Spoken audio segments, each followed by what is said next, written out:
Hello everyone, my name is Gaurav. Welcome to WS कुपटेक। WS कुपटेक में आप सबका स्वागत है। आज के इस पर्टिकुलर वीडियो लेक्चर्स के अंदर हम बात करने वाले हैं digital and analog input output के बारे में। देखिए, लास्ट वाले वीडियो लेक्चर्स के अंदर आपने टैग नेम डिक्शनरी के बारे में समझा होगा कि टैग नेम डिक्शनरी क्या होता है, किस तरह से वर्क करता है। आज के इस वीडियो लेक्चर्स के अंदर हम बात करेंगे digital and analog input output के बारे में कि डिजिटल एनालॉग इनपुट आउटपुट कैसे वर्क करता है, स्काडा के अंदर हम किस तरह से इसको वर्क करवा सकते हैं। इन सभी के बारे में आज हम यहाँ पर समझने वाले हैं। देखिए, सबसे पहले मैं बात करूं डिजिटल इनपुट आउटपुट के बारे में कि डिजिटल इनपुट आउटपुट क्या होता है। देखिए, नाम से पता चल रहा है डिजिटल मतलब आपके पास क्या करता है, यहाँ पर 0 और 1 के अंदर वर्क करता है। जस्ट लाइक यदि मैं आपके पास कोई स्विच ऑन करूं तो आपके पास यहाँ पर जो बल्ब है वो यहाँ पे ब्लो करना चाहिए, कोई भी आपके पास यहाँ पे इंडिकेशंस देना चाहिए। आपके पास यहाँ पे ऑफ करूं तो यहाँ पे मुझे क्या करना चाहिए, इंडिकेशंस देना चाहिए। तो इसके लिए हम क्या करते हैं, डिजिटल इनपुट आउटपुट का यूज करते हैं। देखिए, हमारे पास अब जब हम यहाँ पे स्काडा बनाएंगे तो स्काडा के अंदर हमारे पास बहुत सारे ऐसे सिस्टम्स होंगे जहां पे हमें स्विच देना पड़ेगा और स्विच का आउटपुट हमें देना पड़ेगा। क्लियर? तो उसके लिए हम क्या करेंगे, डिजिटल इनपुट आउटपुट का यूज करेंगे। देखिए, इसको कैसे बनाया जा सकता है, स्काडा के अंदर किस तरह से कनेक्शन दिया जा सकता है, वो चीजें हम समझने वाले हैं।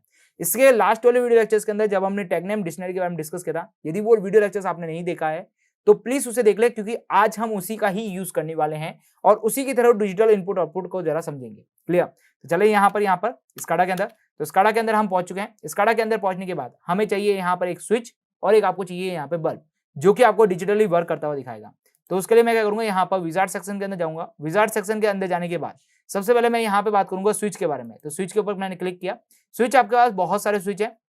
जैसे बात करें यहाँ पर देखिए, फिक्सर स्विच है, यहाँ पर बात करें रॉकेट स्विच, रॉकेटर स्विच है, यहाँ पर न्यूब स्विच है। तो ये सारे बहुत सारे स्विच है, जो पोजीशन स्विच हो गया, 3 पोजीशन स्विच हो गया, तो इस तरह के स्विच मिलते हैं।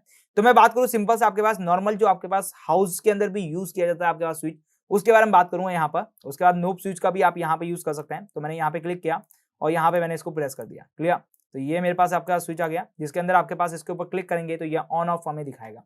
उसके बाद मैं बात करूं यहाँ पर, तो मुझे यहाँ पर एक सिंबल्स दिखाना पड़ेगा, मुझे एक लाइट चाहिए। तो बेसिकली मैं लाइट के ऊपर क्लिक करूंगा। मेरे पास यहाँ पे बहुत सारी लाइट्स हैं, जिसके अंदर मैं यहाँ पे आपको जो लेना है वो ले सकते हैं। तो मैं सर्कुलर लाइट लेता हूँ यहाँ पर और सर्कुलर लाइट लेके क्लिक कर देता हूँ। क्लियर? अब जरा समझते हैं यहाँ पर कि डिजिटल इनपुट आउटपुट कैसे वर्क करता है, या इसके साथ साथ मैं आपको यहाँ पे ये भी बताऊंगा कि जब आप यहाँ पर स्काडा बना रहे होंगे, यस, और भी आप चीजें डिजाइन कर रहे होंगे, तब आप यहाँ पर जब टैग नेम डिक्शनरी का आप यूज कर रहे होंगे तो टैग नेम डिक्शनरी को आपके पास वन सिंबल से दूसरे सिंबल्स तक कैसे कनेक्शन किया जा सकता है, वो सारी चीजें भी समझेंगे। क्लियर? अब जरा बात करते हैं यहाँ पर। देखिए, आपके पास सिंबल्स आपके पास एक स्विच है और आपके पास एक बल्ब है। अब आप चाहते हैं कि आपका जैसे ही स्विच ऑन हो वैसे ही आपके पास क्या हो, ये जो बल्ब है ये ब्लिंक होना चाहिए। यस, आप एक सिंबल्स के तौर पे दिखा रहे हैं यहाँ पर, तो सिंबल्स के तौर पे दिखाने के लिए इसका मोमेंटरी भी होना चाहिए। यदि मैं इसको रन टाइम के ऊपर क्लिक करूं, जो कि मुझे आपके पास एक रन टाइम के ऊपर व्यू दिखाता है, इस रन टाइम के ऊपर क्लिक करूंगा और जैसे ही मैं यहाँ पे स्विच के ऊपर प्रेस करूंगा तो मुझे यहाँ पर कोई भी आइकन नहीं दिखाएगा, कोई भी रिस्पॉन्स आपको यहाँ पर नहीं देखने को मिलेगा। ना तो मुझे बल्ब के अंदर रिस्पॉन्स देखने को मिल रहा है, ना ही हमें स्विच के अंदर रिस्पॉन्स देखने को मिल रहा है। उसके पीछे का रीजन यह है कि हमने इसके बीच में क्या कर रखा है, कनेक्शंस नहीं कर रखे हैं।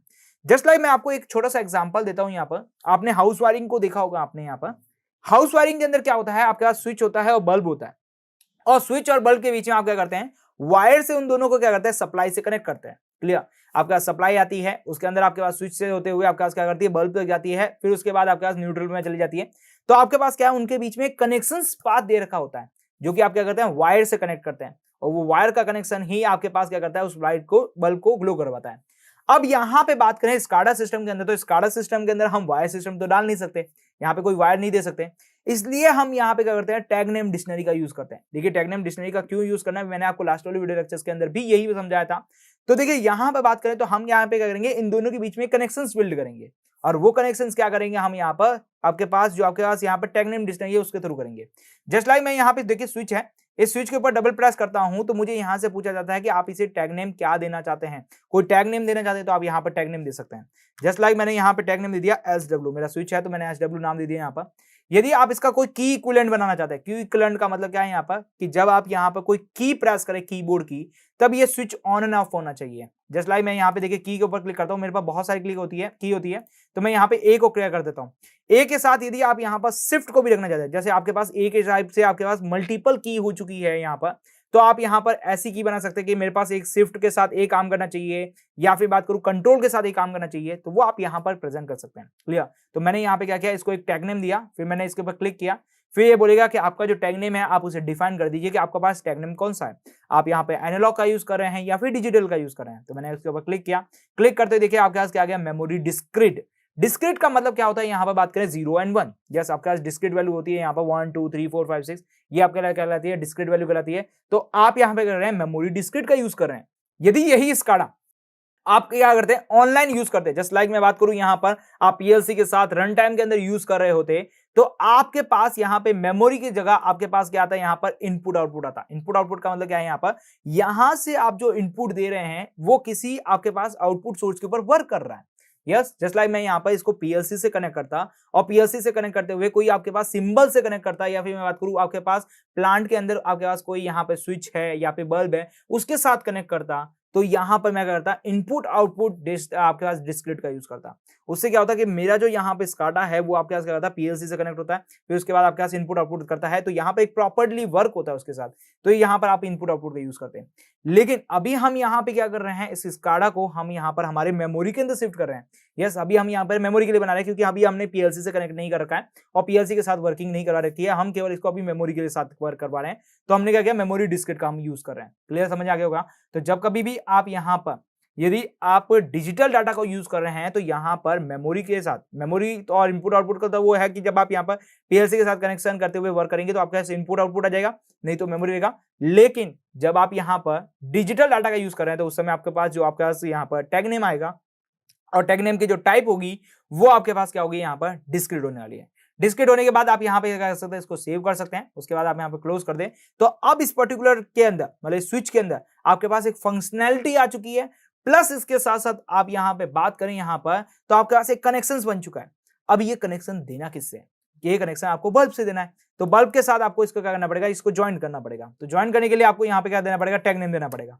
अब देखिए यदि आप यहाँ पर एक अलग टैग नेम बना लेते हैं तो वो टैग नेम आपके पास जो स्विच का टैग नेम है उसके साथ ज्वाइन नहीं होगा, तो आपके पास क्या करना पड़ेगा, दोनों का सेम टैग नेम बनाना पड़ेगा। जस्ट लाइक यहाँ पे बात करूं SW आपने बनाया था तो मैंने यहाँ पे SW बना दिया। अब ऐसा भी हो सकता है कि आपके पास मल्टीपल टैग नेम बन रहे हैं बहुत ज्यादा, यदि आप बहुत ज्यादा बड़ा स्काडा बना रहे हैं तो उसके अंदर बहुत सारे टैग यूज होंगे और बहुत सारे टैग के अंदर आप यहाँ पर यदि भूल जाते हैं कि मेरे पास कोई टैग रह गया है, यदि मुझे याद नहीं है, तो आप क्या करें, सिंपल से इसके ऊपर क्लिक करें, डबल क्लिक करने पर आपके पास सारे टैग नेम आपको यहाँ पर देखने मिल जाएंगे। जो भी आप यहाँ पर लोकल टैग को यूज कर रहे हैं वो सारे दिखने जाएंगे। अब इसके अंदर जो आप यहाँ पर यूज कर रहे हैं, जस्ट लाइक आपको थोड़ा बहुत याद होगा कि मैंने SW के नाम से मैंने यहाँ पे टैग नेम बनाया था, वो मुझे यहाँ पे दिख रहा है, तो मैं उसको करूंगा, सिलेक्ट करूंगा और ओके हो जाएगा। अब आपके पास बात करें फिल कलर के बाद में, तो यहाँ पे फिल कलर आपके पास यहाँ पे बात करूँ तो ऑफ के लिए आपने यहाँ पे रेड कलर चूज किया है, ऑन के लिए आपने क्या किया है, यहाँ पर ग्रीन कलर यूज किया है। उसके बाद आपके पास है यहाँ पे ब्लिंक। जैसे आप यहाँ पे क्लिक करेंगे आपके पास ब्लिंक से रिलेटेड जितनी भी इंफॉर्मेशन है वो आपको दिखाई देगी। देखिए ब्लिंक का मतलब यहाँ पे बात करूं, यहाँ पर जैसे ही आप यहाँ पर अभी यहाँ पर केवल ऑन और ऑफ कर रहे हैं, तो ऑन और ऑफ करते वक्त आपको केवल और केवल आपको यहाँ पे क्या दिखेगा, रेड कलर दिखेगा या फिर ग्रीन कलर दिखेगा। जस्ट लाइक मैं आपको यहाँ पर रन टाइम के ऊपर डाटा ले चलूं तो रन टाइम के अंदर आप देख पाएंगे, अभी आप केवल देखें आपके पास यहाँ पर जैसे आपका आई के ऊपर क्लिक करें तो ग्रीन कलर दिखाई दे रहा है, यहाँ पर रेड के ऊपर क्लिक करें तो आपके पास क्या दिख रहा है, रेड कलर दिख रहा है। क्लियर। आपके अंदर देखिए पहले जब तक आपने इसको टैग नेम डिक्शनरी का यहाँ पर नहीं दिया था, टैग नेम नहीं दिया था, तब तक आपके पास इनके अंदर कोई फंक्शनलिटी नहीं थी। लेकिन जैसे ही आपने यहाँ पर टैग नेम दिया है, इन दोनों के बीच में आपने क्या किया, कनेक्शंस बिल्ड कर दिया। वो जो वायर कनेक्शन था वो आपने यहाँ पे क्या कर दिया, बिल्ड कर दिया है यहाँ पर इनडायरेक्टली। यस, तो आपने इनके अंदर क्या है, टैग नेम दे चुका है। टैग नेम देने की वजह से क्या हुआ, इनके बीच में अंदर क्या हुआ, फंक्शनैलिटी आ चुकी है। फंक्शनैलिटी की वजह से देखिए आप यहाँ पर जैसे आप इसे ऑन और ऑफ करते हैं तो आपके पास ये जो लाइट है वो क्या कर रही है, ब्ले यहाँ पर ऑन और ऑफ हो रही है। जस्ट लाइक मैं यहाँ पर ग्रीन कलर के ऊपर कर रहा हूँ तो ग्रीन आ रही है, रेड के ऊपर कर रहा हूँ तो रेड आ रही है। इस तरह से आप यहाँ पर देख पा रहे हैं, इस तरह की फंक्शनलिटी आपको देखने मिल रही है। क्लियर। अब जरा बात करें यहाँ पर तो आपके पास देखिए यहाँ पर आपके पास आ चुका है। देखिए अभी आप जैसे ही इसके ऊपर डबल क्लिक करेंगे आपके पास यहाँ पर ब्लिंक ऑप्शन दिखेगा। ब्लिंक ऑप्शन के ऊपर क्लिक करेंगे तो आपके पास बहुत सारी ब्लिंक्स दिख जाएगी, जैसे कि देखिए स्लो ब्लिंक करनी है, मीडियम करनी है, फास्ट करनी है, तो मैं यहाँ पे मीडियम चूज करना चाहूंगा तो मीडियम आ जाएगा। क्लियर। अब देखिए ये जो ब्लिंक है, यस ब्लिंक कहाँ यूज होता है, जस्ट लाइक मैं बात करूं आपके पास एक वाटर टैंक है, वाटर टैंक के अंदर आपने यहाँ पे क्या कर रखा है कि आपने एक लिमिट्स फिक्स कर रखी है। जस्ट लाइक मैंने यहाँ पे 50 लिमिट्स फिक्स करके 50 लिमिट तक आने के बाद मेरा जो बल्ब है वो ऑटोमेटिकली क्या करना चाहिए, यहाँ पर ब्लिंक करना चाहिए, ऑन और ऑफ मतलब यहाँ पर होना चाहिए, ताकि मुझे शो हो सके कि मेरा जो आपके पास वाटर है वो एक ओवरफ्लो से ऊपर जा रहा है। क्लियर। जैसे मैंने 80 से ऊपर कर दिया तो वो मेरे लिए क्या हो गया, ओवरफ्लो हो गया है यहाँ पर। तो ओवरफ्लो को दिखाने के लिए आप यहाँ पे क्या कर सकते हैं, ब्लिंक का यूज कर सकते हैं या फिर नॉर्मली आप ब्लिंक का भी यूज कर सकते हैं। अब देखिए यहाँ पे है ब्लिंक व्हेन, ब्लिंक कब करना चाहिए वो भी आपको यहाँ पे लिखना पड़ेगा। जस्ट लाइक मैं यहाँ पे क्या लूंगा कि जब मेरे पास SW इक्वल टू 1 हो जाए। SW इक्वल टू 1 होने का मतलब क्या है कि जब आपके पास SW की जो वैल्यू है वो 1 के इक्वल हो जाए तब मेरा जो ये बल्ब है वो यहाँ पे ब्लिंक करना चाहिए, मेरी जो लाइट है वो यहाँ पे ब्लिंक करनी चाहिए। जस्ट लाइक देखिए आपके पास यहाँ पे बात करूँ स्विच के अंदर आपके पास दो ऑप्शन होते हैं 0 और 1। इसीलिए वजह से हम इसको क्या बोलते हैं यहाँ पर डिजिटल इनपुट आउटपुट बोलते हैं, यहाँ पर डिजिटली बोलते हैं क्योंकि डिजिटल के अंदर आपके पास क्या करता है 0 या 1 पे काम करता है। तो यहाँ पर आपके पास जैसे ही 1 आएगा यहाँ पर एस डब्ल्यू इक्वल टू 1 मतलब इक्वल टू के अंदर क्या है यहाँ पर एक कंडीशन सेटिस्फाई की जा रही है। यस यहाँ पर देखिए जब यहाँ पर सिंगल इक्वल टू का आप यहाँ पर यूज करेंगे तो सिंगल इक्वल टू का मतलब होता है आप उसके अंदर क्या कर रहे हैं वैल्यू असाइन कर रहे हैं। लेकिन जब आप यहाँ पर डबल इक्वल टू का कर रहे हैं इसका मतलब आप क्या कर रहे हैं उसके अंदर एक वैल्यू को चेक कर रहे हैं यहाँ पर। तो मैंने यहाँ पे वैल्यू को चेक किया कि जब मेरे पास एस डब्ल्यू की जो वैल्यू है वो इक्वल टू 1 पहुंच जाए उस समय मेरा जो बल्ब है वो मेरे पास क्या होना चाहिए यहाँ पर एक ब्लिंक करना चाहिए।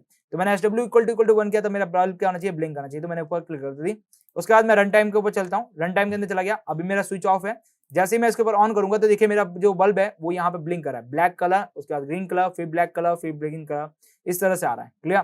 मैं वापस डेवलपमेंट में चलता हूँ, इसके ऊपर क्लिक करता हूँ तो इस तरह से आप यहाँ पे क्या कर सकते हैं इसके ब्लिंकिंग दे सकते हैं। यदि मैं ब्लिंकिंग को हटाना चाहता हूँ तो ब्लिंकिंग हटा दी, मैंने ओके किया।